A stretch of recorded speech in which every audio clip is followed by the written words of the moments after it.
Começa agora Quem Somos Nós, o programa para quem tem prazer em conhecer. Uma parceria Eldorado FM e Casa do Saber. Apresentação Celso Loduca.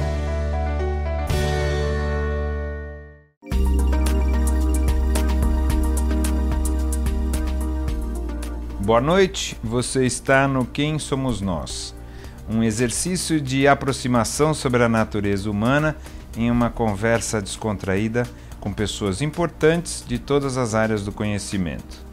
Você pode ouvir as outras conversas que já tivemos no Território Eldorado, Casa do Saber ou direto no quemsomosnós.com.br.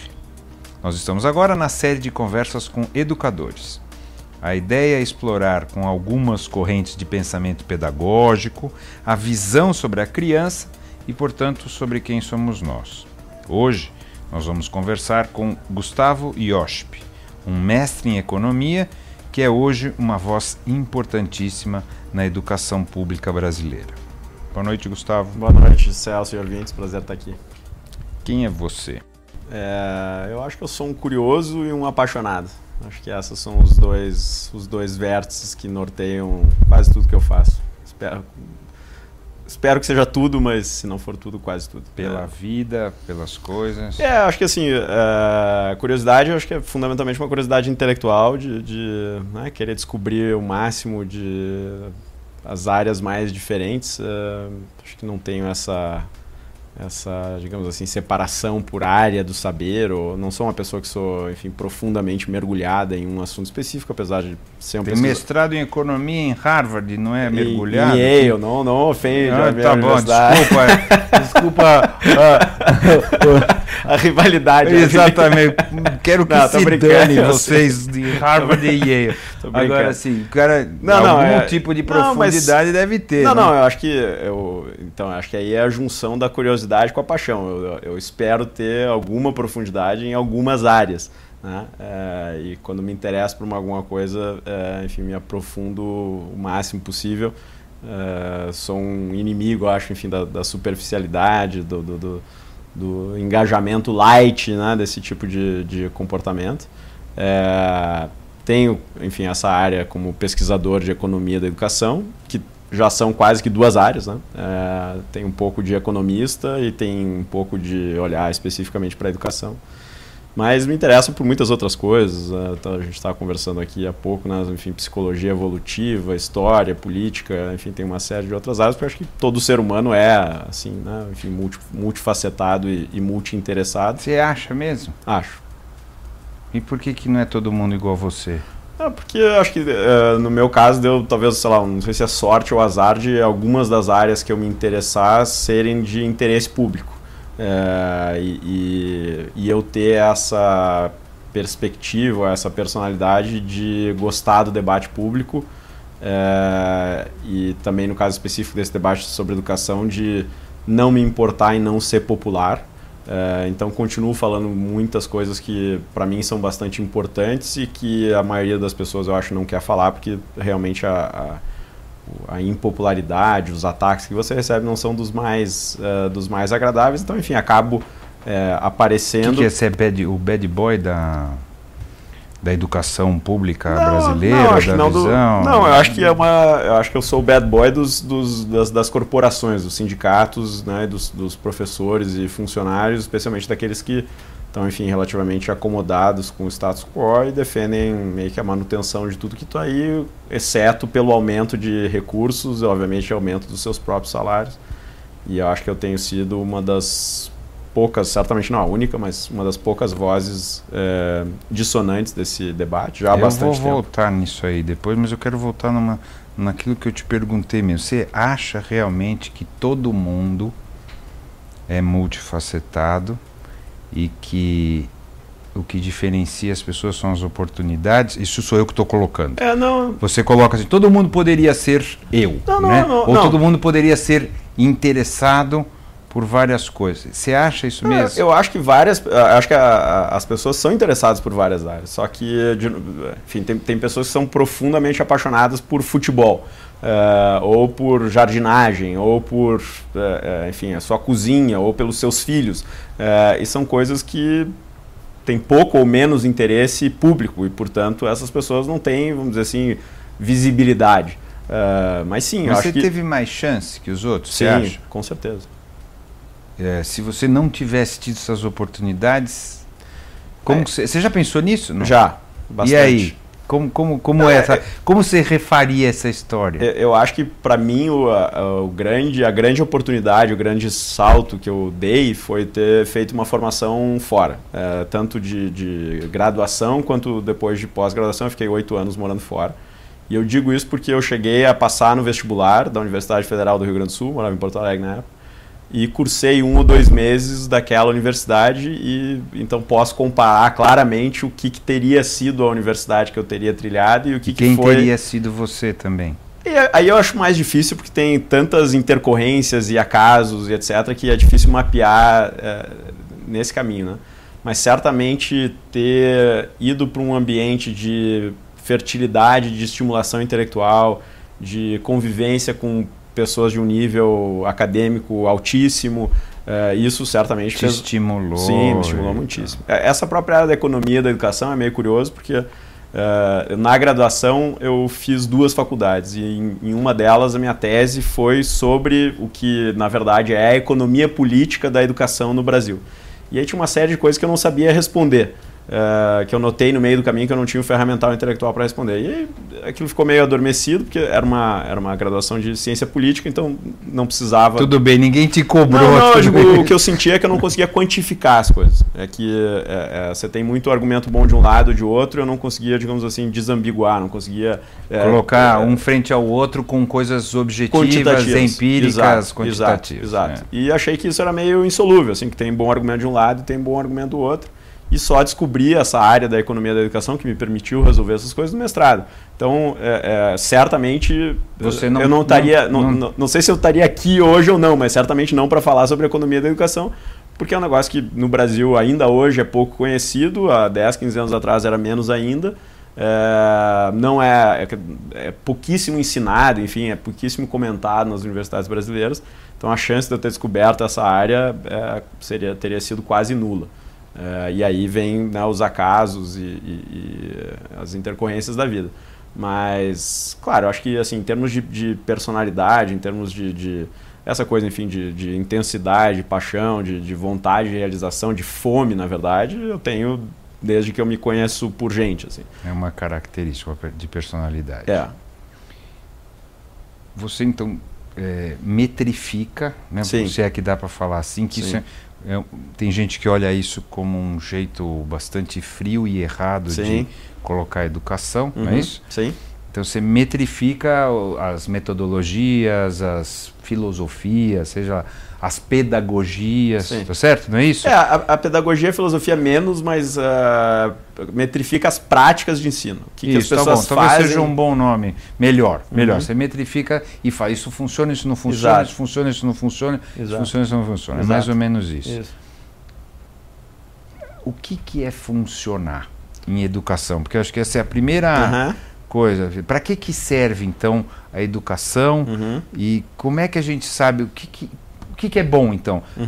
O pressuposto tem uma criança que é de alguma maneira, que eu não sei como você vê, e ele passa por essa educação e ele sai de outro jeito, e aí você fala, funcionou. Sim. O que quer dizer isso? Me conta esse percurso. Para mim, a função da educação é fazer com que o indivíduo alcance o limite das suas potencialidades e o limite dos seus sonhos. Então, eu não acho que cabe nem a mim, nem a ninguém dizer qual é o norte. Como é que a pessoa deve sair.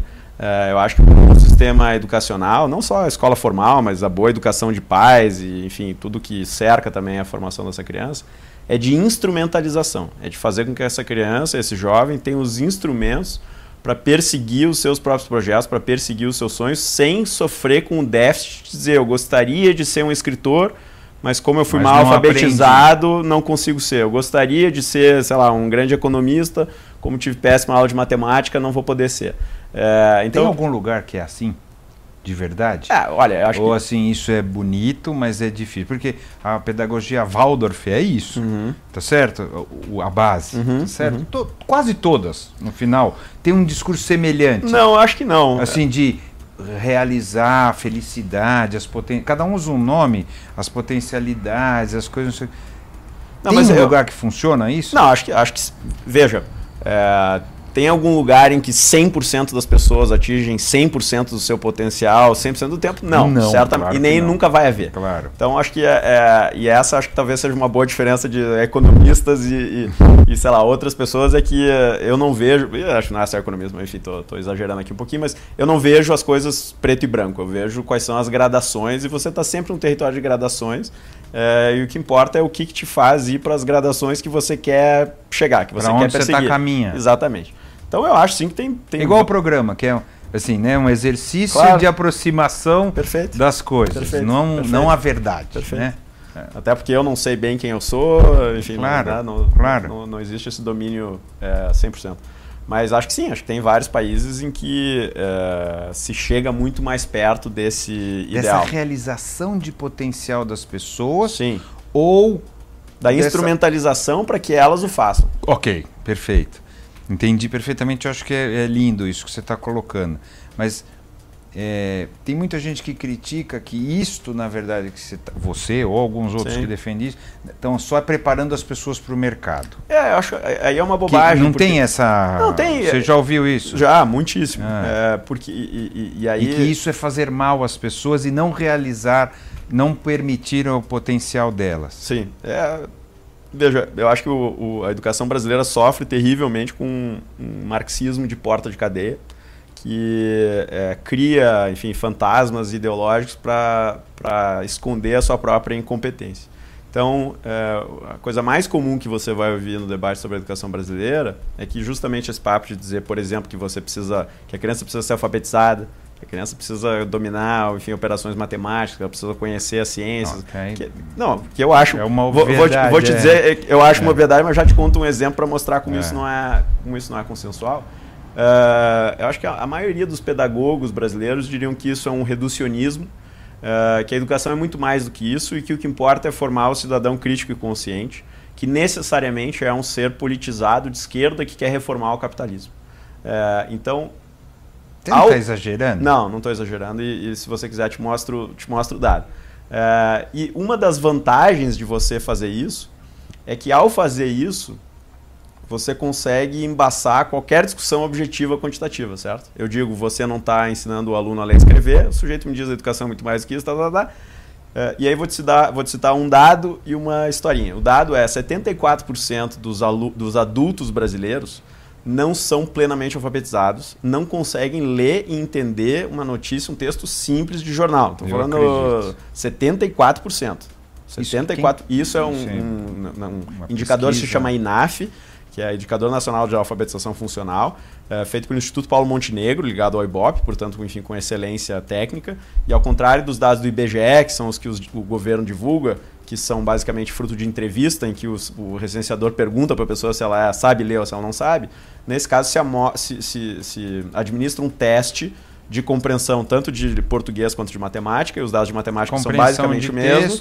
Compreensão de texto e operações matemáticas para uma amostra representativa da população brasileira. Então, esse é um dado que eu acho fundamental a gente ter em mente, porque, especialmente, enfim... Nós que temos... Mas parece que nos Estados Unidos também é ruim. Também é ruim, mas não é isso? Não, mas nem perto. Não é questão de alfabetização, mas compreensão de texto, compreensão do mundo. Sim. Parece que lá também é ruim. Não, lá também é muito ruim. É um exemplo um pouco assustador também. Mas aqui, não é que a gente não consegue compreender o texto e fazer a ligação com o mundo. O sujeito não consegue decodificar. O sujeito não consegue ler aquela frase e saber o que ela significa. Não é fazer as associações, etc, etc. Então é um patamar abissal, quer dizer, até que ponto você consegue construir uma democracia, até que ponto você consegue construir um país desenvolvido, liberal. Ou que até que ponto uma pessoa consegue desenvolver o seu potencial se ela certamente não consegue. Capacidade de compreensão certamente não da consegue. Vida, né? Então, mas isso para nós é uma obviedade, mas aí eu te conto que há 2 ou 3 semanas eu estava num evento do Jornal Globo, no Rio de Janeiro, não é, enfim, numa biboca perdida no sei lá, no interior da floresta amazônica. E aí começou essa discussão um pouco ideológica, e eu disse, olha, gente, acho que uma das poucas vantagens do péssimo estado da educação brasileira é que a gente pode, mesmo tendo visões ideológicas distintas, chegar a um consenso. Porque mesmo que alguém queira formar o cara para o mercado de trabalho, outro queira formar para a Revolução Socialista, nós dois temos que concordar que essa pessoa precisa saber ler e escrever. Primeiro, certo? Porque você não forma um cidadão crítico e consciente, um futuro revolucionário, e você também não forma um cara que vai ser, sei lá, operador de maquinário de fábrica, se ele for funcionalmente analfabeto. Se não tiver capacidade de compreender o que a máquina faz ou o que o Marx escreveu. Exatamente. Aí as operações matemáticas básicas e tal. Então, vamos estabelecer esse consenso. Depois a gente Exatamente. Depois a gente... Daqui a 10 anos a gente se pega de porrada. Exatamente. Quando chegar nisso... Tá me lembrando agora de uma parábola do Amos Oz, né, o escritor israelense, que disse, eu não entendo por que as pessoas, judeus e católicos, tiveram tantos séculos de briga e de guerra. Porque é muito simples. Quando o Messias chegar, você pergunta para ele, você está vindo pela primeira vez ou pela segunda? E pronto, e acabou, resolveu a questão. Então aqui é mais ou menos isso. Vamos chegar num compromisso sobre esse assunto e tal. Aí, achando que isso era o óbvio do óbvio do óbvio, né? E aí, quando terminei, fui interpelado por meia dúzia de adolescentes que estudavam no colégio em que se deu esse evento, um Senac, indignados, dizendo que eu estava menosprezando os analfabetos e menosprezando os 5.000 anos de tradição oral. Como que eu ousava dizer que a linguagem escrita, o conhecimento escrito é superior à linguagem oral, etc. E o que você respondeu? Ficamos batendo um papo durante negócio... Não, é uma estupidez. Então, quando eu ouço isso, no começo eu olho pro lado e vejo se tem uma câmera, se é uma pegadinha, o que é, porque eu tenho dificuldade de acreditar que é verdade. Mas é verdade. Depois esses caras continuaram falando também, enfim, nessa fala eu mencionei que o único país do mundo que está investindo 10% do PIB em educação, que é a meta, né, estabelecida agora pelo Plano Nacional de Educação Brasileiro, é Cuba, mas brinquei que Cuba não investe 10% do PIB porque valoriza a educação, é porque não tem PIB. Então neguinho coloca R$1.000 em Cuba em qualquer coisa, já é 10% do PIB. E aí também os caras estavam revoltados, dizendo que o modelo cubano era o ideal, que era fantástico e tal.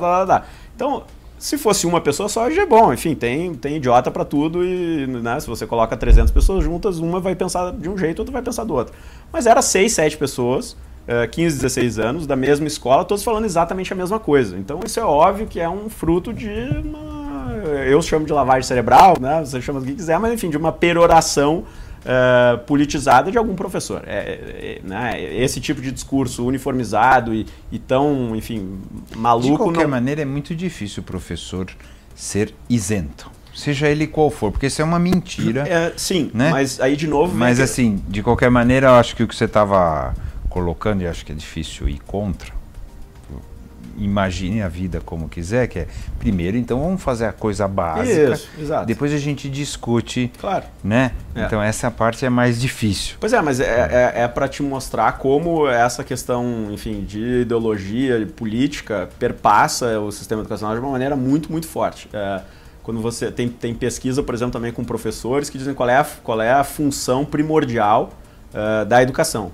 E aí tem 8 a 9% diz transmitir conhecimentos, 76%, se não me falha a memória, diz formar o cidadão crítico consciente. A maioria, quando se pergunta, o professor deve ter atuação política... É que o pressuposto, será que não é o crítico consciente com capacidade de compreender o mundo... Depende de como você entende. Você está falando assim, crítico consciente marxista. É porque mas assim, será que não é com capacidade de compreender o mundo? Poderia ser. Porque quer dizer um pouco o que você estava falando também, tá certo? Poderia ser, mas é que tem um discurso que é muito monocórdio. Eu não sou contra que as pessoas sejam críticas e conscientes. Eu também não. Acho que você também não. Eu também não. Então é isso que eu estou falando. Mas é que quando a pessoa fala cidadão crítico consciente... no discurso educacional brasileiro é um termo que faz parte inequivocamente de um certo discurso que tem um certo objetivo, entendeu? O cidadão crítico consciente não é exatamente, vamos dizer assim, um cidadão crítico a tudo. É o sujeito que questiona a ordem capitalista. Isso, assim... perpassa literalmente tudo, até a escolha de livro didático no Brasil. Para você ter uma ideia, assim, que na minha cabeça é uma loucura, até livro de matemática precisa ter uma preocupação com, por exemplo, além das questões igualdade racial, não sei o quê. Que ok, né? Tem que ser. Não para matemática. Não, para tudo, né? Para a vida, não é? A matemática não está fora da vida, tá? Não está fora da vida, mas eu acho que o conhecimento científico precisa ser valorizado pelo que é, não ser instrumentalizado para o alcance de metas políticas. 2 mais 2 é 4. Sempre. Onde quer que você vá. Não, isso então, continuará. Continuará e deveria continuar. Então, eu acho que você não pode começar, enfim, a escolher a maneira como você ensina isso para que isso gere uma consciência política ou socioambiental, o que quer que seja. Eu acho que o objetivo de um professor de matemática deve ser ensinar matemática. Mas existe isso, eu volto a falar. Não está sempre um ponto de vista na vida? Tem. Todo mundo tem. Claro. O hipercapitalista, vou colocar também tem. Claro. Não, concordo. Né? Então não existe isso de verdade. A capacidade de... E aí eu acho, voltando lá de novo para a tua definição, que eu acho bonita, ter um instrumento, inclusive para perceber que ele aprendeu matemática de um jeito hipersocialista ou hipercapitalista. Perfeito. E poder criticar isso e achar o seu negócio, não é isso? Acho que essa é a... Sim, mas aí vamos voltar para a questão do preto e branco e dos graus, né? Imparcialidade total não existe, concordo. Não existe. Não, concordo. Mas o que existe? Existe você perseguir isso e existe você perseguir algo que é um projeto ideologizante. Ou seja, você pode fazer um esforço claro para ser de um jeito ou para ser de outro. Eu não acho que é uma preocupação dos professores brasileiros, ou enfim, do establishment. Você está falando historicamente? Não, porque estou falando... a gente veio... Porque então, você está falando agora, do governo do PT, não. Porque a gente vem lá... Na minha educação era assim, eu me lembro... A gente vem lá da ditadura. Sim. Não, pós-ditadura. Né? Era moral e cívica. Sim, você era é novinho, você não teve aula de educação moral e cívica. Eu tive. Uma aula que é o outro lado. Moral e cívica. Pensa bem o que é isso. Eu tive um ano disso. Tá certo? Peguei os resquícios. Entendeu? Então assim... Eu acho que o pêndulo... E já era ruim também. Claro. O problema da educação não é esse. Porque era ruim lá, é ruim aqui. Então, quer dizer... O problema da educação não é esse. Mas o fato de você ter essa carga ideológica tão grande faz com que você tenha uma desculpa conveniente para não tratar do problema. Porque se eu digo... O problema... Não, isso eu entendo o que você está falando, okay. Isso eu compreendo. Não é este o problema. Este talvez mascare o problema. Eu acho que este também é um problema, porque no momento que você deturpa absolutamente tudo que você ensina para que aquilo esteja adequado a uma linha ideológica, em alguns casos você vai estar fazendo justiça, em alguns casos você vai estar fazendo profunda injustiça. Porque tem pensadores que são dessa corrente, tem pensadores que não são. Filosofia, por exemplo. Né? Filosofia é uma disciplina que virou obrigatória no currículo do ensino médio no Brasil. Bacana por um lado. Já chegamos lá. Não, você não acha? É legal. Já chegamos lá. Nós estamos na Casa do Saber, cara. Então, a gente fala filosofia, é legal. Já chego lá. Mas, independente disso, eu acho que para você fazer uma cadeira de filosofia legal, você precisa ensinar todas as correntes filosóficas, claro, dentro do limite do tempo daquilo que é possível. Mas não é o que acontece no Brasil. Disciplina de filosofia é uma disciplina de filosofia de esquerda. História no currículo brasileiro é uma historiografia praticamente exclusivamente marxista. Esse que eu acho que é o problema. Se você quer ensinar a história marxista, ótimo, mas ensina o oposto, ensina outra leitura. Eu vou te dar um exemplo que para mim foi a melhor aula da minha vida. No mestrado, eu tive uma cadeira que era Sistemas Políticos e Desenvolvimento Econômico. Aí, na primeira metade do semestre, o professor deu uma porrada de textos ótimos, não foi uma coisa tosca e tal, de pensador de primeira, dizendo por que a democracia é o sistema mais apropriado, mais conducive, né, que mais conduz ao desenvolvimento econômico. E tem uma série de argumentos excelentes. Você tem que ter liberdade para empreender, o governo não interfere na política de preço, etc. 5, 6 argumentos que você saía daquilo ali convencido, não, realmente faz todo sentido. Aí tem um negócio lá, o Spring Break, tem uma pausa na metade do semestre. Segunda metade do semestre, ao contrário. Foi porque a ditadura é o regime que mais... E aí você tem os exemplos, enfim, da China, da Coreia, da União Soviética na década de 50 e 60, mostrando que você precisa de um governo forte para resistir às pressões sociais. Argumentos que também faziam muito sentido sólidos, de algum jeito. Muito sólidos. E aí, se você visse só aquilo, você sairia absolutamente convicto de que a ditadura é o melhor para o desenvolvimento econômico. Como é que se arbitrou isso com dado, que é ciência. Então, esse professor, casualmente, aliás, um brasileiro pouco conhecido fora dos Estados Unidos, fora do ambiente acadêmico, fez, junto com alguns outros colegas, um estudo exaustivo, detalhado, bem pesquisado, pegando todas as ditaduras e todas as democracias de, sei lá, 100 anos para os quais tinha dado, pegando o crescimento econômico em cada um dos períodos e medindo. E a resposta foi que não importa, basicamente. Os dois têm resultado igual, como seria de se esperar. Eu acho que tem uma coisa também, eu entendo o pressuposto, mas o crescimento econômico não necessariamente também é um dado positivo. Não, né? Mas que no caso era colocado assim, né? Não, nem era positivo nem negativo, é só tipo, qual é o impacto disso para aquilo. Era um mestrado de economia, então, enfim, estava se olhando para essa questão econômica.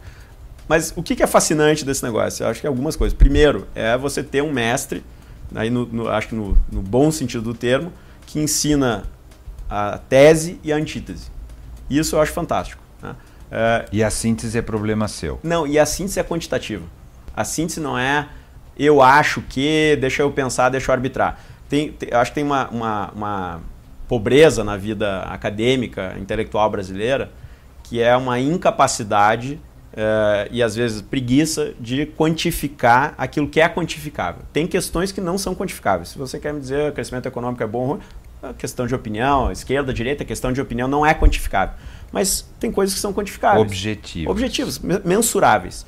E ciência se faz com mensuração. Né? E eu sou um firme adepto de ciência para tudo aquilo que ela pode ajudar a resolver e entender o que ela não pode, o que é, sim, uma questão opiniática e onde a gente não deve tentar mensurar aquilo que não é... time de futebol. Exatamente, assim. exatamente. Né?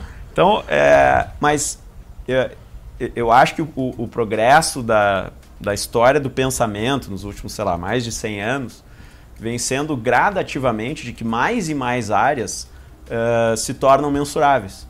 Porque você tem mais dados, porque você tem melhores instrumentos, etc, etc.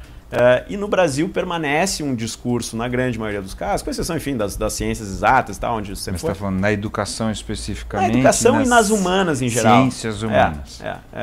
De que eu acho que isso, eu acho que aquilo, essa coisa meio pós-moderna, a tua opinião é válida, é mais uma opinião entre muitas. Eu sou um anti-pós-modernista nesse sentido. Eu acho que existe... Você é antigo. Não sou antigo, eu sou liberal. Eu acho que existe uma verdade, o caminho de chegar nela é através da ciência, é através do conhecimento. Existe uma verdade? Existe uma verdade. Uma. Você pode não descobrir, tem coisas para as quais não existe verdade, né? Qual time torcer, qual sistema político e tal. Mas quando existe a verdade, existe uma verdade, e você... Você não tem medo disso? Assim, eu concordo também que tudo pode ser meio estranho. Tá certo? Sim. Ao mesmo tempo, a certeza de que existe um único caminho, eu tenho um pouco de medo disso. Não é um único caminho, tem vários... Porque se é uma verdade, ele pressupõe que aquele é o caminho que as pessoas deveriam seguir, não é isso? Não. Acho que tem, primeiro, enfim, o caminho que a pessoa precisa seguir. Acho que tem uma série de decisões sobre que caminho seguir que são questões de opinião, que são questão de preferência pessoal, que não são arbitráveis quantitativamente. Posso falar fatos em Sim. vez de verdade? Aquele é um fato, certo. Mas não necessariamente uma verdade. Eu não sei se você entende a diferença que eu estou falando. Claro. Então, é fato. Se fizer assim, aprende mais do que se fizer assado. Certo. Isso é um fato. Certo. Verdade talvez seja uma coisa num estágio, sei lá, só estou tentando, só por isso que eu falo, eu tenho medo disso. Tem uma verdade. Veja, eu não tenho medo desde que a busca seja honesta e que ela seja científica, vamos dizer assim, que ela seja... intelectualmente honesta, né? Tá certo? Exato. E baseada em fatos. E baseada em fatos e baseada em mensuração. Por quê? Porque engana... Por que eu teria medo? Eu teria medo se tivesse algum ditador dizendo essa é a verdade, esse é o caminho, você tem que perseguir porque eu estou dizendo que é verdade. Quando você tem algo que é determinado por, enfim, uma análise de fatos, de dados, de uma maneira, enfim, sofisticada, o princípio da ciência é a falsificabilidade, né? Então, sempre que você chega a uma conclusão, você precisa dar os instrumentos para que alguma outra pessoa consiga falsificar aqueles dados. Comprovar aquilo, ou não, tá certo? Sim. Comprovar ou não. Às vezes a comprovação é a ausência da capacidade de desprovar. Exatamente. Né? Então, quando eu falo de verdade, é algo que é estabelecido não porque uma pessoa disse A, B ou C. Não, eu entendi. Porque são, enfim, dezenas de papers, de pesquisas, etc, que vão... Que podem ser todos jogados no lixo daqui a 15 Perfeito, anos. podem, porque devem. também a característica da ciência negar, por isso que eu estou... Com certeza. Assim, negar aquilo que é a atual verdade. Com certeza. Lembra-se que a Terra já foi plana. Com certeza. Tô certo? A Terra já foi de vários jeitos. Sim. Nós já fomos de vários jeitos. Então é nesse sentido só que eu estou colocando. Mas ok, nós estamos filosofando um pouquinho, mas é importante. Tá bom. É por causa das delicadezas que isso tem. A gente está falando de uma educação de uma criança, porque no final é da criança. Sim. E quando você coloca, eu quero que essa criança, a educação ideal é aquela que vai dar instrumentos para ela poder usar na sua potencialidade tudo que ela tem. Perfeito. E ser feliz, talvez seja uma palavra meio complicada. Acho que não que cabe é outro ao sistema assunto, tá certo? é. Que é um outro assunto, mas assim, isso proporcionaria um monte de coisa bacana, né? Se a pessoa puder usar a sua potencialidade. Aí você coloca que acha que a gente, no Brasil especificamente, tem um viés ideológico que impede que a gente reforme. Que impede, eu não diria, porque tá bom, eu vou jogar pela janela, mas dificulta muito. Atualmente dificulta muito que a gente faça as reformas necessárias para encaminhar para isso que você está falando. Sim. Com isso, você deve ter uma visão histórica também do que criou essa situação. Por que a gente tem uma situação que hoje, acho que é uma unanimidade, a educação no Brasil é ruim. Isso é unânime, tá certo? Mesmo para quem... É um consenso forte, eu diria. Ou quase unânime, tá certo? Então, como é que a gente chegou nesse ponto? Existe uma ideia de que, por exemplo, as escolas públicas era um fato. Que as escolas públicas eram melhores que as escolas particulares, isso até o começo da década de 60. É difícil de saber se é fato porque não tinha como medir, mas acho que é uma assim, impressão fato, fortemente as pessoas, plausível. Isso, porque as melhores pessoas estudavam nas escolas públicas, saíam as melhores cabeças de lá. Quer dizer, a gente tem comprovação da vida, não comprovação matemática, mas da vida. Isso se inverteu no período da ditadura, né? Aconteceu foi quando parece que se estimulou a escola... Eu acho que... Estou dizendo um consenso, por favor, me contraponha se estiver errado. Eu acho que, fazendo uma análise aqui que até os marxistas gostariam e provavelmente concordariam. Os serviços públicos no Brasil são bons no momento em que eles atendem a elite. E no momento que eles se massificam, eles normalmente perdem qualidade. A educação não é a exceção para isso. Foi o volume, então, que o Brasil não conseguiu aguentar, é isso? Não soube. Eu acho que o que aconteceu?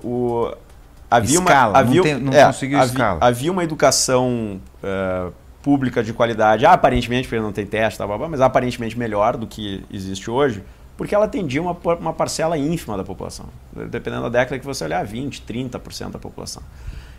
E havia duas outras características muito interessantes que normalmente estão ausentes desse debate, que é primeiro o machismo, que fazia com que as mulheres mais capacitadas não pudessem ir para as carreiras que elas gostariam porque era socialmente inaceitável. Onde que era aceitável? Enfermeira, professora com status maior do que enfermeira. Então, hoje as mulheres estão aí fazendo, enfim, carreiras brilhantes, sei lá, na presidência da República, há 40, 50 anos, o que elas faziam? Ou eram donas de casa, ou eram professoras, ou enfermeiras. De alguma maneira, então temos que agradecer. É uma com piada, certeza, mas assim... Com certeza. Não, com certeza. De maneira... É ruim. Exato. Não. Tá certo? Não, acho que não é ruim em nenhum lado. Precisa ser explícito porque as pessoas ouvem isso. Então o cara está defendendo o machismo. Não estou. Acho excelente. Mas é só, enfim, acabou sendo um efeito colateral positivo. Exatamente. E o segundo é sindicalização. Também no momento, historicamente, no momento em que uma categoria é sindicalizada, ela tende a ficar mais homogeneizada e a qualidade tende a cair. Porque a função do sindicato... Está falando isso em geral ou professores? Em geral. Mas professores amplamente documentado. Porque, enfim, o que é a função de um sindicato, na verdade? É conseguir vantagens para os seus membros. É absolutamente legítimo que seja assim. Claro, quando eu falo isso, as pessoas mas a vida melhorou muito para os trabalhadores com certeza. Nos últimos 150 anos por causa disso. Claro, né? Com certeza. Então, quando você coloca, enfim, uma entidade que negocia para você, etc., etc., o que você quer? Você quer aniquilar, na medida do possível, as diferenças individuais, porque você quer que todo mundo ganhe a mesma coisa, porque se não for todo mundo ganhando a mesma coisa, o sindicato não pode negociar aquele contrato, né? Então também foi uma diferença, tanto no Brasil quanto nos Estados Unidos e outros países, no momento em que essa profissão se torna mais massificada, ela se torna também mais sindicalizada, e aí você tem menos espaço para meritocracia e mais uma necessidade de homogeneização, de ter uma categoria que batalha para o seu próprio benefício, que obviamente não é função do sindicato dos professores estar preocupado com a qualidade do ensino, ele está preocupado em defender... Não é também. Não é. Eu acho que ele está preocupado em defender os interesses dos seus membros. O professor ganha mal, não ganha? Depende a quem você pergunta e qual é o critério. Então vamos lá, essa discussão é o fato que sempre boa, aparece, que eu sou... É uma sensação... Sim, que é uma sensação amplamente difundida. Tinha prestígio. Sim. Parecia que o professor vivia melhor do que vive hoje, né? E assim, comparativamente, vamos colocar assim, era uma profissão de prestígio e hoje não é. Era uma profissão que parecia proporcionar uma classe média, né, uma vida. Hoje não. Então vamos lá. Em comparação com, sei lá, 50 anos atrás, é de novo a diferença que você tem entre uma carreira elitista e uma carreira massificada. Quando você tem uma carreira massificada, você tem perda de status, você tem perda desse glamour, etc, etc. Você pode pensar que, por exemplo, sei lá, um exemplo que me vem em mente é a aeromoça. Se você fala com a aeromoça de 30 anos atrás, eram todas moças lindas, maravilhosas, elegantes, serviam em talheres de prata, etc. Por quê? Porque voava... E deviam ganhar melhor também. E deviam ganhar melhor do que ganham hoje, né? Enfim. Tá ok. Mesmo fenômeno. Em termos de salário, em valores absolutos, certamente hoje ganham mais. Em termos, porque o país cresceu. Em termos relativos, te confesso que eu não sei. Poder de compra, parece que não. Aí acho que teria que olhar dados. Essa questão do salário tem algumas peculiaridades. Primeiro, o salário real dos professores normalmente é muito diferente daquilo que eles dizem que é, por alguns detalhes que são muito importantes nessa discussão. Primeiro, o salário de Olerite, o salário base, em 40 horas, não é isso? Que deveria ser 40 horas, na grande maioria dos casos não é, mas quando um professor te mostra o Olerite, normalmente ele vai te mostrar só o salário base e ele não vai te mostrar qual é a carga horária. Então, normalmente a carga horária não é de 40 horas, é uma carga bem menor do que para a maioria das categorias. E tem um fenômeno, por conta do nosso desarranjo de conta pública, em que grande parte da remuneração é paga através de bonificações, através de ajudas, etc, etc. Por quê? Porque ao você fazer isso, o Estado não precisa estender esse mesmo benefício para os aposentados, para os pensionistas. Tá. Então, entre o salário proclamado e a grana que entra no banco no fim do mês, normalmente vai uma diferença grande. Estou aqui dizendo que o professor tem um excelente salário, não, obviamente que não. Mas acho que aí duas coisas. Primeiro, para você falar de salário de professor, para mim o que é mais relevante é comparar com outros países. Porque se você quiser perguntar para o professor se ganha mal ou menos, se você perguntar para o bancário, para o carteiro, para qualquer profissão, todo mundo vai dizer que ganha mal, que deveria ganhar mais, e eu concordo. Eu sempre digo que o professor brasileiro ganha mal, não por ele ser professor, mas por ele ser brasileiro. Nós somos um país de renda média.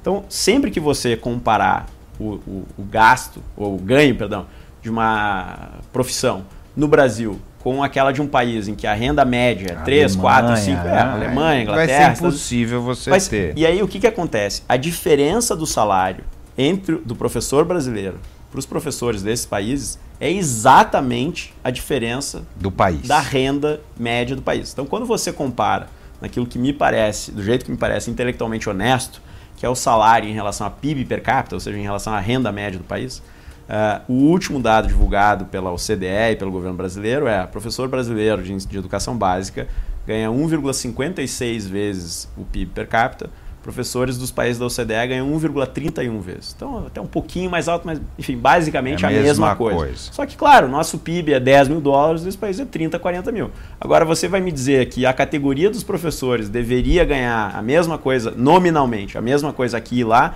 quando todas as outras categorias ganham? Não. Eu acho que, em primeiro lugar, não faz sentido. Qual seria a única lógica, a única permissão para você ter um raciocínio como esse. Atrair gente mais talentosa. Exato. Então seria que não é o que acontece hoje. Então seria você dizer duas coisas. Ou, ao pagar mais, eu vou... Basicamente o que você tem que dizer é, ao pagar mais eu melhoro a qualidade do ensino. De que maneira isso pode se dar? Ou por uma questão motivacional, que eu estou pagando mais aqueles professores que já estão lá e, portanto, o cara consegue dar uma aula melhor.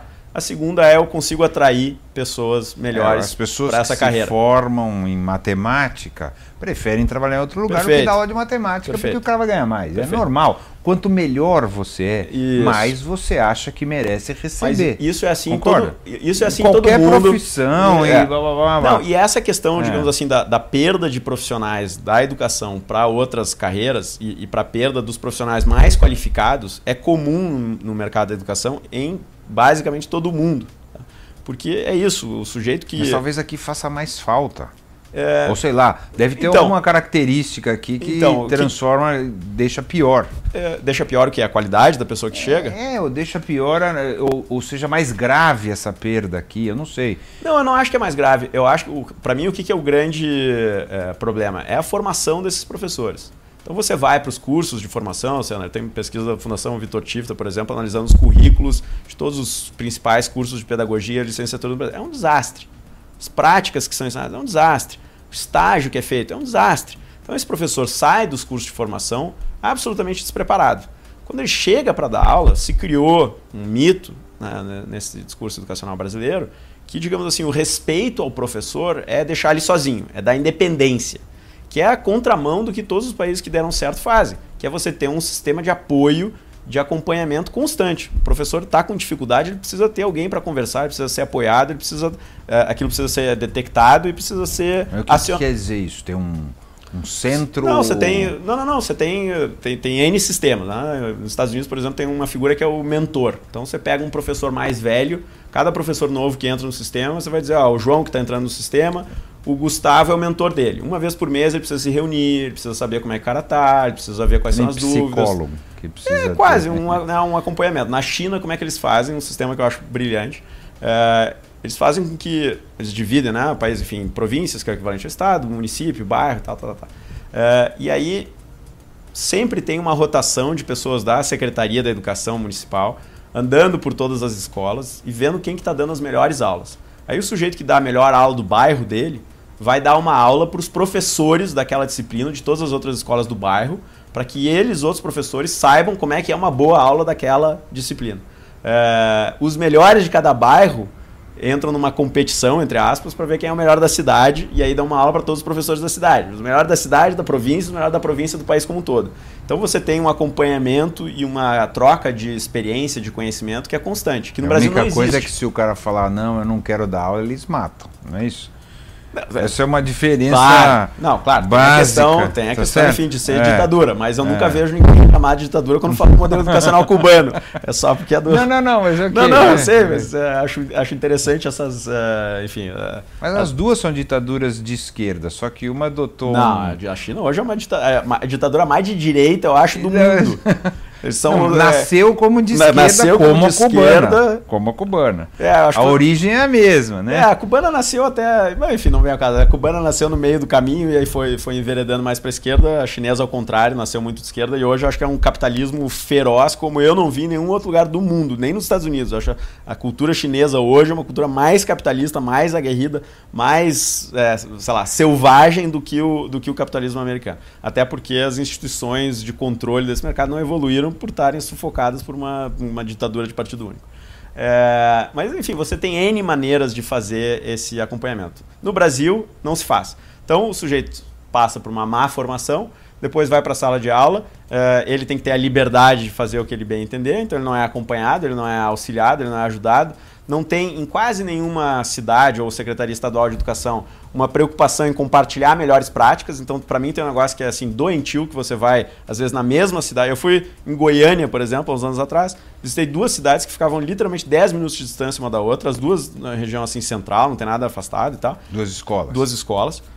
Uma tinha o IDEB, se não me falha a memória, 1,2, que é uma escala de 0 a 10, e outra perto de 8. Uma era uma escola excepcional, que eu colocaria meu filho assim, tranco pública.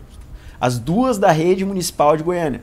e as duas não se comunicam, nada. Então, porque assim, os diretores não... porque não existe, não se criou essa institucionalização de compartilhar aquilo que acontece, de fazer com que aquilo que acontece na escola boa seja aprendido, seja ouvido na escola não Então, as coisas ruim. que vocês falam, tem algumas obviedades, Sim, né? eu acho que é tudo obviedade. Por que não acontece? Ótima pergunta. Porque assim, você fala, pô, legal, mas então, isso parece um pouco óbvio, totalmente que se troque, óbvio. ou que... Depois a gente volta ao negócio dos professores ali, que você diz que talvez não seja a questão do salário, mas a questão de atrair talento... Já voltamos para ela. Então, mas por que as obviedades não andam? Elas não andam porque a população brasileira tem uma percepção muito equivocada da qualidade da escola do seu filho. Tem uma pesquisa, por exemplo, feita pelo INEP, que é o órgão oficial de estatísticas, né, educacionais do Brasil, do Ministério da Educação, que pediu para uma amostra de pais de escola pública, amostra representativa de pais de alunos da escola pública brasileira, para avaliar a escola em uma série de dimensões, dentre as quais a qualidade do ensino ofertado.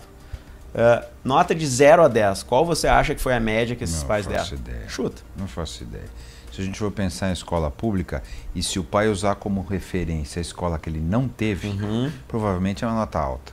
Porque é melhor do que o que ele teve. Mas as pessoas só podem dar... dar... O que é alta? Sei lá, 8. 8,6. 8,6. Porque ele teve escola nenhuma. Claro. Claro. Né? Então, e o meu filho tem algo melhor do que eu já tive. Exatamente. Provavelmente essa é a... Você, como bom publicitário e conhecedor da alma humana, já matou a charada. Então, exatamente isso. Então, o que acontece? Mas é melhor do que já foi. Nesse sentido, não é? Assim, talvez o povo seja sábio também, de alguma outra maneira, na medida que fala assim, o que talvez isso queira dizer? O meu filho está melhor do que eu estive. Não é? Isso talvez seja verdade. Não sei. Apesar de ser uma porcaria, então, de um determinado ponto de vista, ou talvez não competitivo, ou não sei o que, no mundo globalizado, que isso é uma outra discussão, mas verdadeira também, porque o mundo está aí.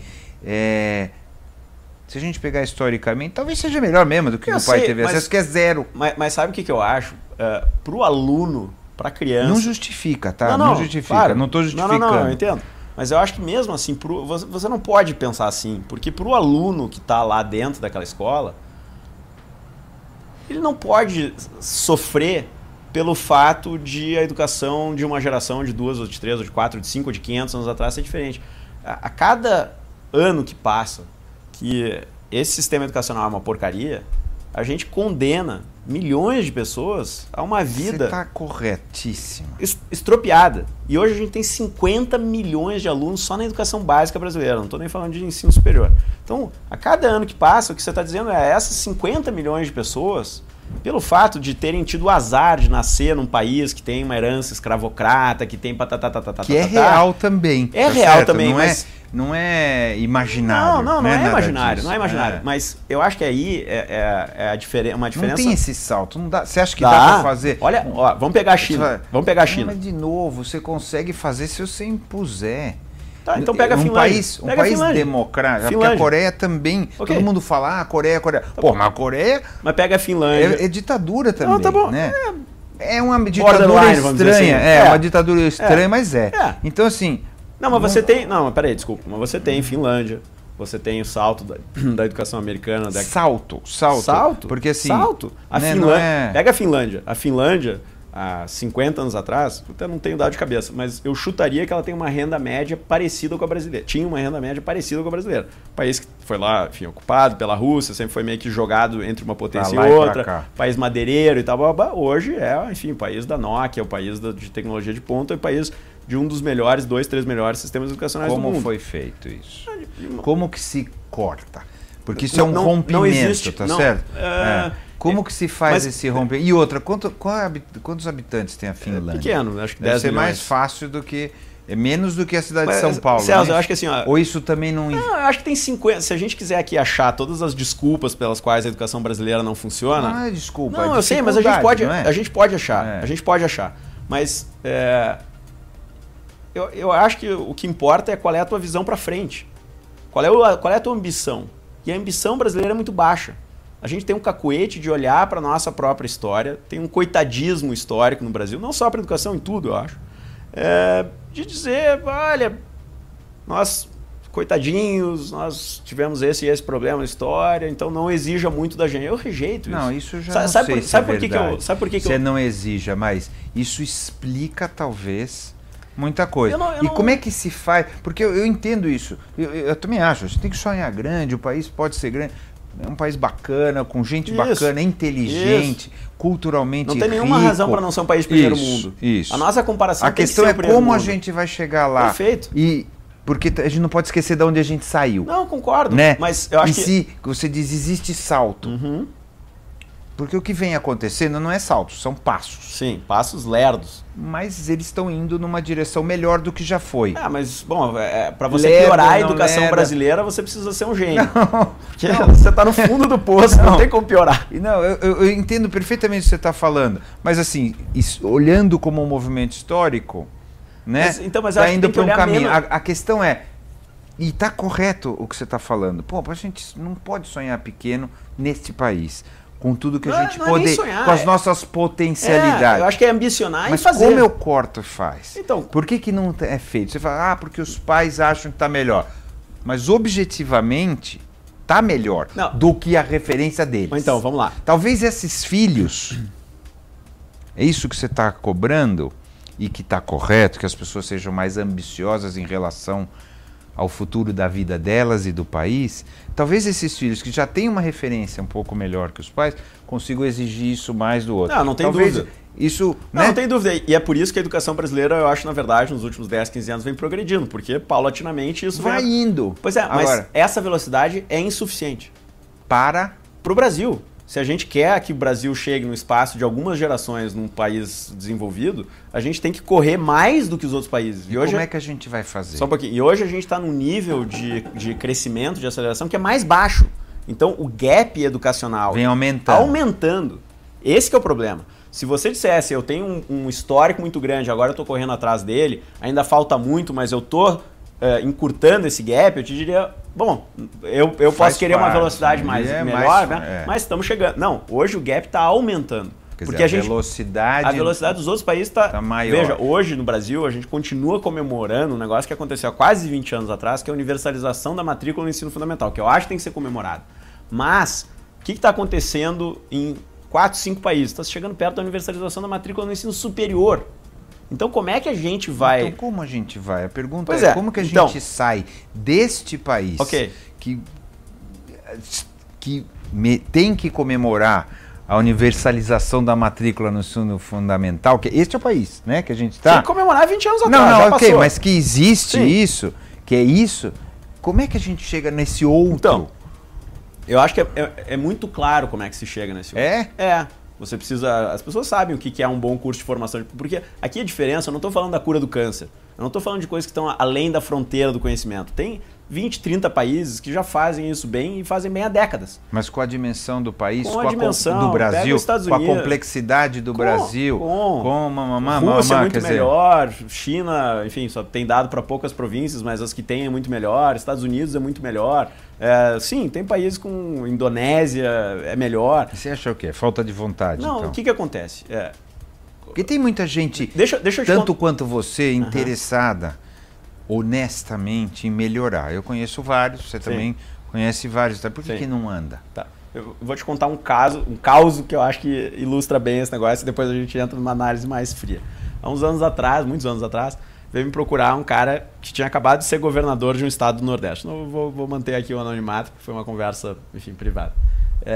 Disse, não sei o que, gosto do que você escreve, tal, queria te conhecer, veio conversar, um sujeito que eu não tenho nenhuma ligação, tá. E ele disse, olha, quando eu entrei no governo do meu estado, a minha prioridade 1, 2 e 3 era educação. Queria fazer tudo e estava disposto a comprar as brigas, E fiz, reformei, fui atrás, Chegou 3, 4 meses antes da eleição, da reeleição, os sindicatos da categoria dos professores decretaram uma greve que era visivelmente política, pedindo um reajuste, né, mesmo, com 50%, 60%, uma coisa assim totalmente fora da realidade, inexequível e tal. E outros mil pedidos. E ele me disse, e eu fiquei firme, eu não cedi, eu estava disposto a não ceder e acho que ele pensou que era meio, sei lá, Thatcher contra os mineiros e que aquilo ia ser um negócio que quebra a espinha, eu não sei qual era a visão do cara. Mas aí o que aconteceu? Ele me disse, eu andava pelas ruas no final desses 2, 3 meses, achando que eu ia colher os louros desse negócio. O que as mães dos alunos e as famílias diziam? Ô, seu governador, eu já não tenho mais com quem deixar meu filho, já deixei com a prima, já deixei com a tia, já deixei com a mãe. E o coitadinho dos professores, eles ganham tão mal, todo mundo sabe que eles ganham mal, o senhor tem que ajudar, o senhor tem que encerrar essa greve, atende o que os professores estão pedindo e tal. Segundo ele me conta, eu também não tenho verificação independente, mas majoritariamente era um movimento de protesto contra uma ação que ele estava fazendo na cabeça dele, para o bem daquelas pessoas. Para o bem daquelas pessoas. Ele estava comprando uma briga política para melhorar a qualidade da educação pública, que atendia os filhos daquelas pessoas que estavam reclamando. Por quê? Porque aqueles pais, de novo, estão satisfeitos com a qualidade da educação que o filho recebe, acham que a educação da qualidade que o filho recebe, que a qualidade da educação que o filho recebe é muito boa, e, portanto, não são partidários de um movimento de enfrentamento, de mudança, de reforma. E aí o que esse cara me falou é tudo que assim, o textbook case de análise de ciência política. Ele me disse, Gustavo, eu perdi as eleições por uma margem pequena, eu não tenho dúvida nenhuma de que eu perdi as eleições por causa disso. E se eu voltar, e ele voltou, algum dia a vida pública, um cargo eletivo, eu nunca mais toco nessa questão. E é isso. Então... Bom, então é pior ainda o que você está me falando. Porque no final, a chance das coisas mudarem é muito baixa. A chance é baixa, enquanto, na minha opinião, a percepção da qualidade da educação da população brasileira como um todo for muito alta. Sim, porque você não vai gerar engajamento, né? As pessoas eu já ouço, as pessoas acham um elitismo, acham isso uma bobagem. As pessoas, o pobre brasileiro não se importa com a educação, não valoriza. Não é verdade. Não é verdade. O que é o problema? É que ele não sabe o quão ruim é aquela educação. E aí eu discordo um pouco do que você falou antes. Não é a comparação entre o que ele teve e o que o filho tem? É a comparação, mas não é uma comparação dizendo eu sei que a escola do meu filho é ruinzinha, mas é melhor do que eu tinha. Não, ele acredita que a escola é muito boa. Ele não tem como saber que era ruinzinha. É isso que eu estou falando. Não, ele tem. O que ele teve, ele tem. O que ele teve. Tem, porque hoje existe. Os instrumentos. Sim. Vamos voltar para a tua definição de educação. Sim. Os instrumentos que ele recebeu para medir a educação, quando ele mede, é maior do que a régua que ele tem, ou seja, é melhor do que o que ele teve. Não, o que ele... Não é isso? Não. Ele acredita de verdade por causa disso, não é? Não, o que acontece? Primeiro, hoje tem um instrumento que se chama IDEB, que é o Índice de Desenvolvimento da Educação Básica, que é publicado pelo Ministério da Educação para todas as escolas públicas do Brasil. É um negócio que, inclusive, eu sugeri, criei num livro, foi adotado, eu agora estou defendendo e estou... uso aqui o teu espaço para defender a ideia, uma lei que se coloque uma placa com o IDEB de cada escola, que foi teu colega Nizam Guanais e a equipe lá da África que desenharam o layout dessa placa. O meu briefing foi faça algo em que um pai praticamente analfabeto consiga bater o olho e entender. E eles fizeram super bem feito, meio que um termômetro com cores, gráfico, que você bate o olho e você sabe se a escola do teu filho está bem ou não está bem. Eu defendo que isso seja colocado na porta de entrada de todas as escolas brasileiras. Que nem restaurante. Que nem hotel 5 estrelas, 4 estrelas. Que os pais saibam, os pais e o aluno saibam qual é a qualidade da educação do seu filho. Mas, então, há sim um instrumento, mesmo para o cara que tem sérias dificuldades, enfim, de aprendizado, limitações intelectuais e tal, para saber a real qualidade da escola do seu filho hoje, se os políticos tivessem interesse em divulgar esse indicador, que obviamente não tem. O então ministro, hoje prefeito Fernando Haddad, quando eu sugeri essa lei, apesar de se dizer um grande incentivador da publicização dos resultados da educação e tal, foi totalmente contra a divulgação desses dados e tal. Isso precisa continuar lá. Do IDEB. Precisa continuar escondido numa página, num site do INEP que ninguém consegue chegar e ninguém consegue acessar. Mas o que acontece, eu acho, com esse pai? Ele efetivamente não consegue julgar a qualidade da instrução do filho. Então ele usa como proxies, como indicadores da qualidade, variáveis como merenda, claro, uniforme, infraestrutura física, beleza da escola e tal, blá, blá. E os políticos, matreiramente, espertamente, entenderam, é muito difícil gerar educação de qualidade, gerar melhoria no IDEB, mas é muito fácil você fazer uma escola que está mais ou menos bonitinha, dar merenda, dar uniforme e tal. Então o que se faz é isso. E acabou. Então, esse pai é enganado por esse sistema. E não fica sabendo da real deficiência da qualidade do ensino do seu filho. eu não acho que ele, enfim, tenha conhecimento da qualidade do filho e diga essa educação... Não, ele não consegue avaliar. Não tem conhecimento mesmo, porque ele não teve instrumento para isso. Exato. Não, mas hoje ele mesmo, sem ter o conhecimento prévio, tem um indicador que é quase placar de futebol, 0-10. Você sabe se a escola do filho... Você sabe que, eu não sei o quanto isso é generalizado ou não, outro dia eu estava conversando com uma pessoa que também é muito interessada em educação, ele está com um problema a respeito do IDEB, que falava o seguinte: o IDEB parece que ele também pode dar bonificação para os professores, ou ele é usado, escolhe... Não, ele é usado para dar ou promoção, também para dizer se o professor está dando boa aula ou não, tarará, e aí promoções. É um mau uso do IDEB. Não, usado como referência para dizer, se o IDEB dos teus alunos é bom, você é bom, sim. O que parece até uma boa ideia em princípio. Em princípio, o que vinha acontecendo? Os alunos estavam chantageando os professores. O que quer dizer isso? Eu vou zerar no IDEB porque aí você vai ficar mal avaliado. Isso, claro, lá em cima e tal. Que você fala assim, nossa, eu nunca imaginei que um instrumento que no final das contas fosse para medir a qualidade pudesse ser usado de alguma maneira pelos alunos para controlar os professores. Mas confesso que eu acho ficção isso. Não é. Não é ficção, era um problema real, né? Que eu confesso, eu fiquei surpreso que pudesse ser assim, talvez você esteja surpreso também. Mas é um problema real de gente séria, muito envolvida com isso e que estava com essa questão. E que eu falei, nossa, olha onde a gente chega nesse tipo de... Se cria um instrumento que me parece um instrumento bacana e ele pode virar contra. Mas olha, se isso acontecer em mais do que 0,0001%... Eu não sei a dimensão, mas é um problema verdadeiro. Não acho que seja um problema, te confesso. Não estou dizendo que é este o problema. Eu estou dizendo que existe até isso.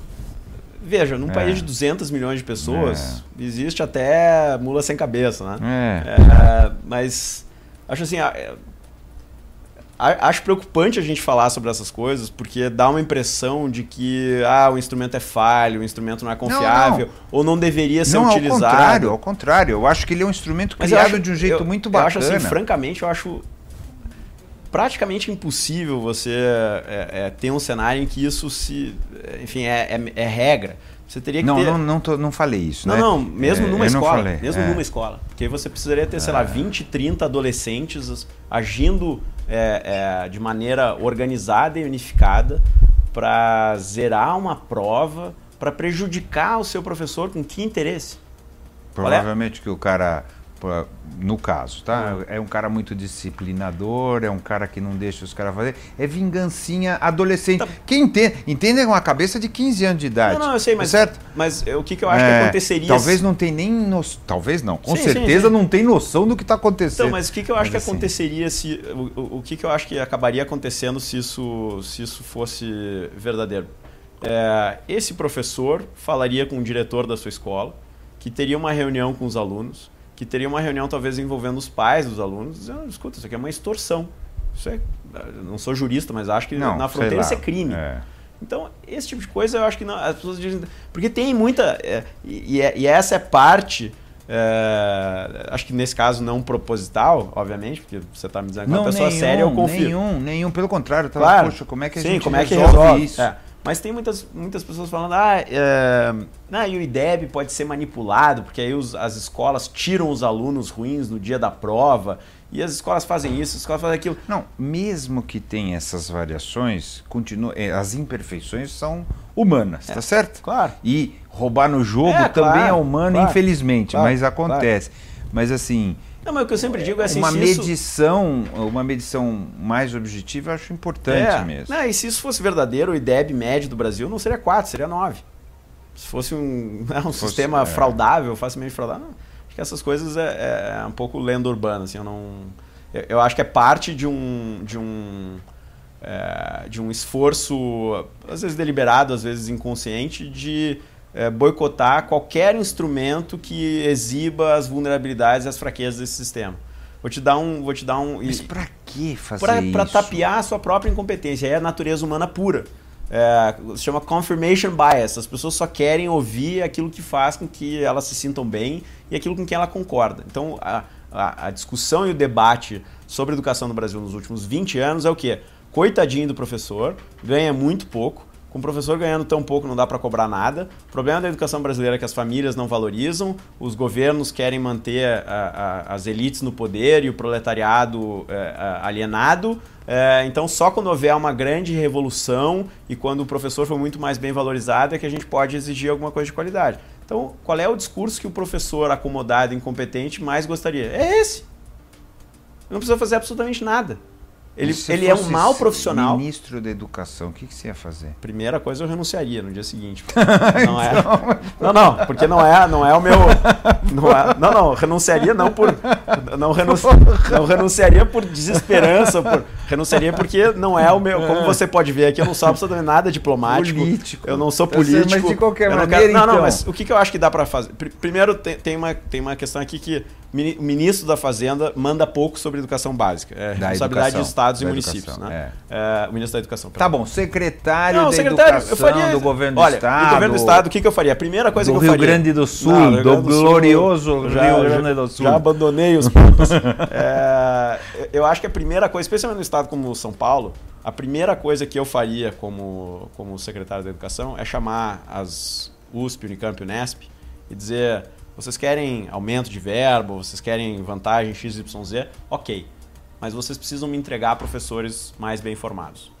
O curso de pedagogia precisa ser um curso fundamental de vocês. Hoje, os cursos de pedagogia de licenciatura é o que de mais baixo, menos prestígio dá na academia brasileira. Então, essas pessoas saem desses cursos de formação absolutamente despreparadas e esses cursos da USP, da Unicamp, especialmente o USP e Unicamp, são referência para o Brasil todo. Então, se você muda esse curso e faz com que esse curso esteja efetivamente preocupado em fazer com que aquele professor saia, não para ser o fomentador da revolução do amanhã, mas para dar uma ótima aula na disciplina que ele escolheu ministrar para aqueles alunos que precisam daquilo, já é meia revolução. A segunda é interferir em prática de sala de aula. Tem toda uma literatura, tem toda uma pesquisa que mostra coisas como dever de casa, uso eficaz do tempo de sala de aula, uso de material didático. Sabe, o mapa da mina está dado. Você vai me dizer, está dado para a gente virar uma potência? Não, mas para a gente ter uma educação boa, tá. Tem desafios na área, tem pesquisa rolando, tem coisas para descobrir? Claro que tem. Mas como fazer, as crianças e os jovens dominarem os conhecimentos básicos, desenvolver a capacidade analítica, conhecer, matemática, linguagem, ciência, se apropriar do histórico da cultura mundial, isso já se sabe fazer. Então tem que interferir dentro de sala de aula. O que acontece quando você faz essas duas coisas? Você compra a briga com a corporação da universidade, você compra a briga com a corporação dos professores. E quem que te apoia? Ninguém. Eu e mais meia dúzia que não... Mas você vai renunciar, então não vai adiantar nada. Eu acho que o meu papel aqui tem vários secretários que me dizem, graças a Deus que você existe, porque você coloca as coisas que a gente não pode colocar falar politicamente. E acho que essa é a minha função mesmo. Eu acho que é a função do intelectual público, é de colocar o debate nos pontos que incomodam, nos pontos que são consensos, obviamente, na minha visão, equivocados. Né? Eu não vou ficar aqui falando que, 2 mais 2 é 4. Todo mundo sabe que 2 mais 2 é 4. Não precisa de ninguém para falar isso. Precisa falar, quando alguém fala que 2 mais 2 é 5, precisa de alguém para falar, não, é 4. Então, aqui no Brasil, a discussão educacional brasileira, o consenso está profundamente equivocado. Então, eu acho que a minha função é essa e depois, digamos assim, de abrir terreno para que depois as lideranças políticas vão e façam. Então, essa coisa, por exemplo, do IDEB na porta da escola, é uma ideia, né, que já foi adotada por vários estados e várias cidades. Se eu fosse, que é legal. Eu acho legal. Acho que tem que ser testada. A gente vai saber se é legal ou não, se der resultado. Se vai dar resultado. Mas, se eu fosse secretário, eu certamente nem poderia propor isso, porque já seria uma gritaria do cacete. Mesmo que eu conseguisse aprovar, eu conseguiria aprovar numa cidade, num estado. Então, eu acho que eu sou mais útil, digamos assim, colocando essas ideias, levantando esses debates, para que depois os outros possam implementar. Mas o que eu quero te dizer, resumidamente, assim, o mapa da mina para a gente ter uma educação competente é sabido. As razões pelas quais ele não é implementado é por dificuldade política. E é por isso que não é falta de vontade também quando você está falando. Porque às vezes fala, não, é vontade política. Às vezes o cara tem vontade, mas não consegue implementar. Eu sempre digo, para mudar a educação brasileira no atual cenário, requer irracionalidade política. irracionalidade política. Porque a racionalidade Alguém política... que vá perder a eleição, Exato. é isso? E que ninguém faz. E que não liga para isso. Isso. E que ninguém faz. E que não deve fazer.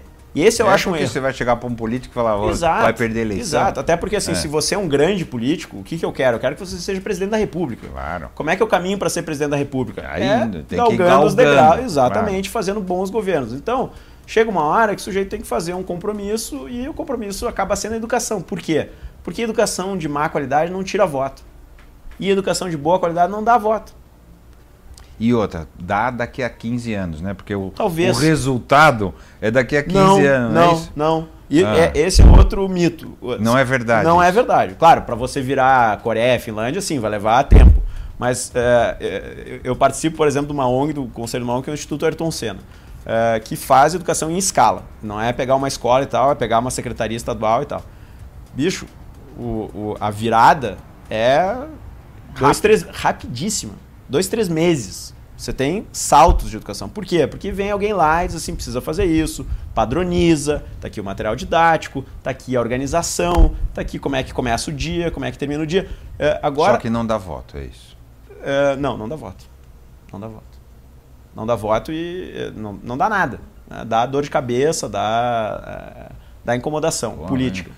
Quanto mais você fala, mais apavorado eu fico. Não, mas por que eu tô aqui? É melhor você parar de falar. Não, mas olha, por que eu tô aqui? Por que eu escrevo na Veja? Tá? Por que eu não tô fazendo, sei lá, paper acadêmico? Porque eu acho que essa é uma tarefa de convencimento público. Como são, na verdade, se você for pensar, acho que todas as grandes e importantes mudanças, não só do Brasil, mas da humanidade. A abolição da escravatura. Por que aconteceu? Porque as pessoas... Razões econômicas. Não, né? Eu diria o contrário. Não, eu diria o contrário. No Brasil... Teve a pressão da Inglaterra, que tinha interesse, taraná. Perfeito. No final, assim, né? Não, eu diria que não. Eu diria que naquele momento, pelo contrário, a economia brasileira era profundamente dependente da mão de obra escrava. Estava caro já, né? Começa a ficar caro. Não estou desprezando. Não vou ser eu aqui economista a desprezar a dimensão econômica. Acho que tem uma dimensão econômica. Mas eu acho que mesmo que hoje você conseguisse fazer com que, enfim, houvesse uma população escravizada, não é mais moralmente aceitável. Não, claro. As pessoas mudaram e teve uma campanha brutal que as pessoas... enfim, por conta dessa historiografia marxista, que é sempre os interesses, como diria o Brizola e tal, desprezo, teve uma campanha brutal no Brasil de convencimento público, de debate, de mudar as mentalidades das pessoas. Campanha das diretas já. Mesma coisa. Né? Naquele caso específico, naquele momento perdeu. Mas houve mas logo depois deu. Por quê? Porque houve uma mudança também das pessoas dizerem, também... enfim, perda do momento do milagre econômico, também, claro, tem uma dimensão econômica, mas tem também uma dimensão de dizer, não suportamos mais isso, não aceitamos mais isso. E aqui eu acho que é a mesma coisa. Eu acho que essa questão, na minha opinião, vai mudar de dois jeitos. Uma é com essa mudança secular. Então, o sujeito hoje é um pouquinho melhor, então daqui a 200 anos a gente vai mudar. Eu não desejo isso para ninguém, não desejo isso para o Brasil, não desejo isso para os meus filhos. Estou criando meus filhos nesse país, não quero isso para esse país. A segunda é com um trabalho de convencimento da população em que a população diz, essa é uma questão de justiça. Eu acho que esse é um vértice que está ausente desse debate. De justiça.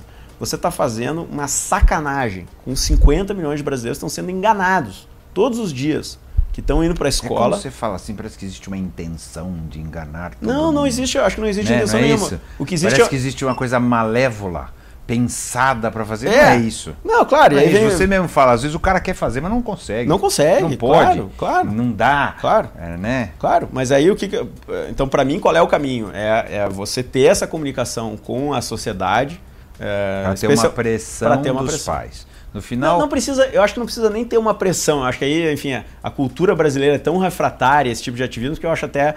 Mas pelo menos que quando uma liderança faça esse movimento de reforma, apoie. Ou pelo menos não resista.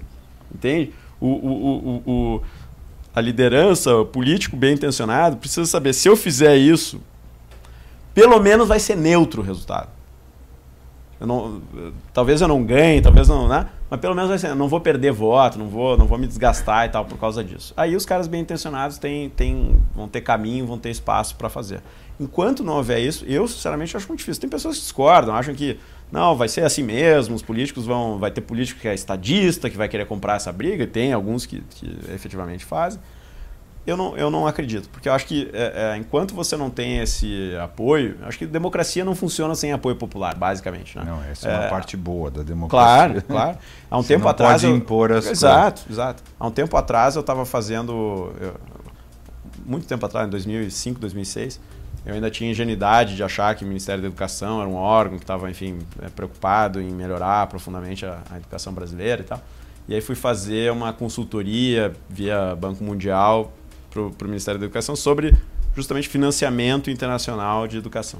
E aí uma das conclusões, assim, tipo, uma das últimas frases lá do relatório, que obviamente foi enterrado e nunca foi publicado por razões políticas, é de dizer, no Brasil, nos países em que a educação dá certo, o consenso substitui a legislação.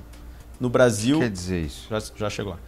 Nesses países, o consenso substitui a legislação. No Brasil, a legislação substitui o consenso.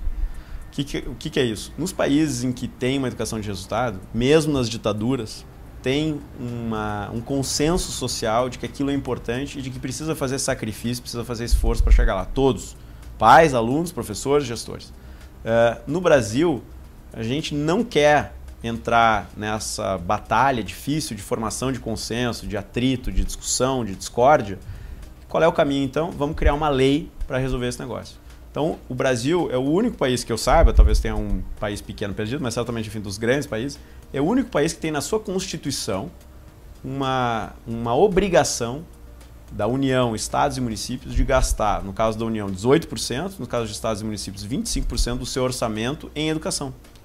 Quando isso foi colocado na Constituição, as pessoas tinham a mesma ilusão que as pessoas que hoje estão defendendo os 10% do PIB para a educação têm, de que aquilo garantiria uma educação de qualidade.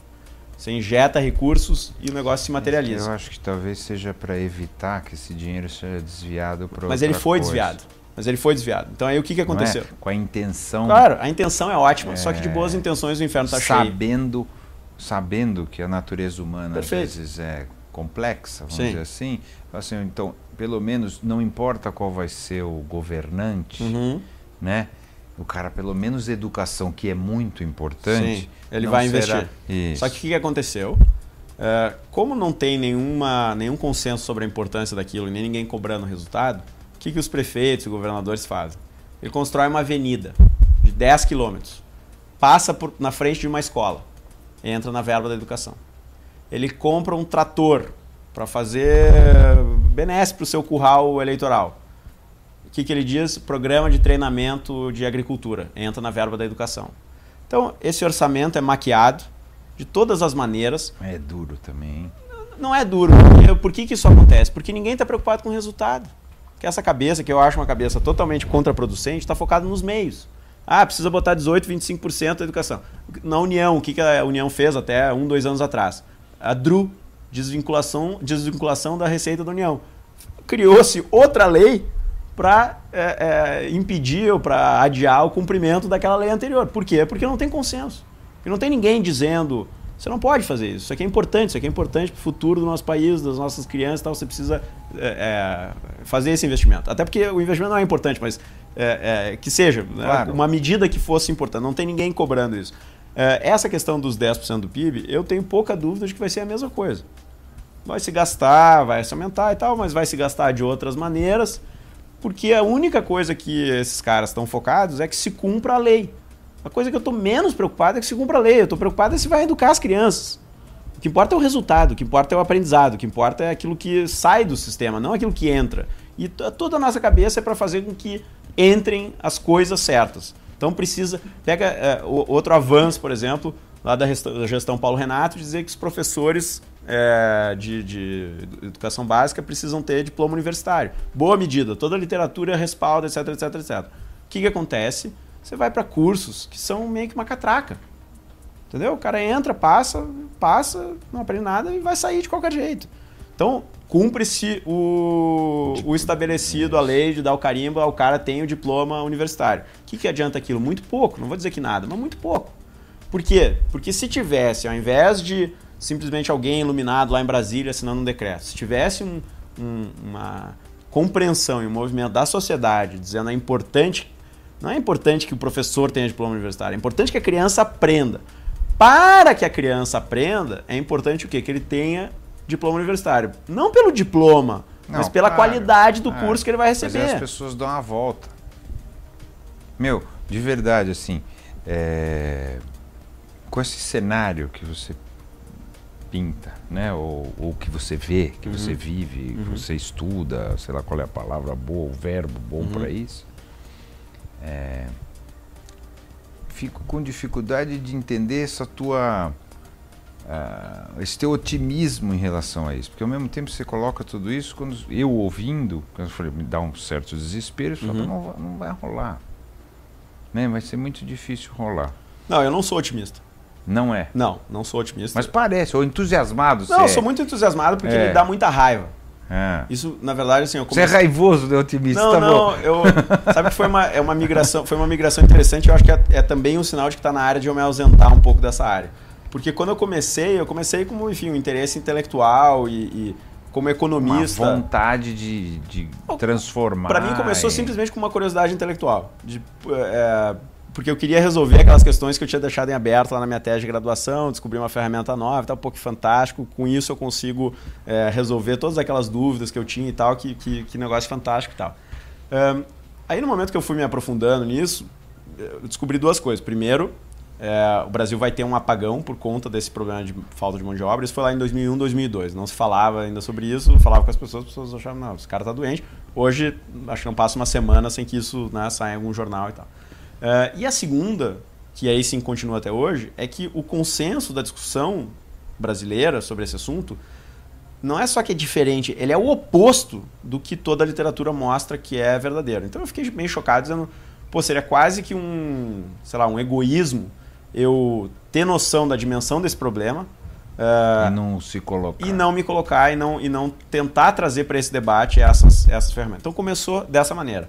Mas aí no momento que você fica mais tempo nisso, você vai visitando escola, e aquilo que era uma ideia passa a ser também pessoas, certo? Aquilo que era, o professor que não tem... É real. É real. Aquele aluno que eu sei que não enfim, não vai ser produtivo no mercado de trabalho, não vai ser um bom cidadão na vida democrática, passa a ser uma criança que eu vejo, e aí me dá muita raiva. Me dá muita raiva quando eu ouço esse papo, todas essas desculpas para não se olhar para o nosso problema. Até me desculpa se eu fui um pouco agressivo nas minhas contraposições aos teus, tá bom. Não, o meu não é argumento, é dúvida. Porque assim, me dá, quando as pessoas falam, não sei o que, a nossa história, a nossa herança, me dá muita raiva. Me dá muita raiva, porque eu sei que isso é balela, eu sei que isso é mentira, eu sei que se, mesmo com toda a herança, e mesmo com o salário que recebe, se conseguisse fazer as coisas certas, teria um impacto radical, relativamente rápido, para mudar a vida de milhões das pessoas. Então isso me deixa muito entusiasmado, frustrado, porque tem uma raiva assim, de você... Eu sempre digo assim, se a gente fosse, sei lá, o Malawi, se a gente fosse um paizinho lá do fundo do quintal, que não tem institucionalidade nenhuma, que está tudo quebrado... Tá bom, o teu horizonte é mais rebaixado. Mas nós não somos. Não tem nenhuma razão para o Brasil não querer ser um país de primeiro mundo. Não é um país mais ou menos, é um país de primeiro mundo. Assim como é os Estados Unidos. Essa é uma das coisas que eu acho que o fato de ter morado fora há tanto tempo me libertou dessa síndrome desse complexo de vira-lata, como dizia o Nelson Rodrigues. Eu te confesso, quando eu fui estudar fora, eu cheguei lá com um pouco de medo. Porque, especialmente naquela época, eu cheguei lá em 95. Naquela época, eu me lembro... Quando os meus pais viajavam para os Estados Unidos, eles nos traziam até Band-Aid. Porque até o Band-Aid americano era melhor do que o brasileiro. As coisas mais ridículas, assim, mais banais, né? Hoje esse gap já se fechou muito. Eu ficava pensando, eu tô indo para uma das melhores universidades desse país, eu acho que vai ser tudo meio super-homem. Eu não vou ser capaz. Não vou ser capaz. E aí para mim o choque foi tipo assim, cara, eu sou muito capaz. E os meus colegas, não é porque os meus colegas também eram. E esses caras aqui não tem nada de demais, não tem nenhum diferencial. Não é que tipo assim, você... Não, é que é um sistema que funciona, o cara tem a oportunidade, o cara, enfim, aprende o que tem que aprender, tem uma institucionalidade, tem uma lei, enfim, uma série de outras variáveis que não são só a educação. E isso me fez ver que, cara, não tem nenhuma razão pela qual o Brasil não deva ambicionar ser exatamente isso. Do nosso jeito. Não estou falando de ser cópia dos Estados Unidos, ser cópia... Não, do nosso jeito.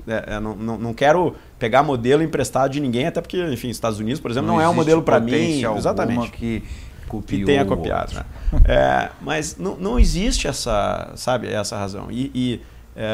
A gente precisa ter mais ambição. Então, e isso me incomoda muito. Posso pegar esse teu sentimento e encerrar com uma pergunta que é: então, quem que somos nós, seres humanos?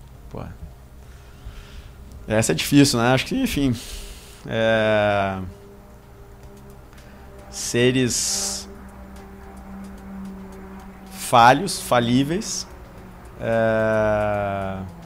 vivendo uma vida sem muito sentido, porque é finita e povoada de muito sofrimento e de muitas frustrações, fazendo o melhor que a gente pode para, enfim, ser feliz e alcançar alguma coisa nesse curto espaço de tempo da escala cósmica que nos foi conferido para estar nesse planeta. Valeu, Gustavo. Obrigado. Você ouviu Quem Somos Nós? Uma parceria Eldorado FM e Casa do Saber. Apresentação Celso Loduca.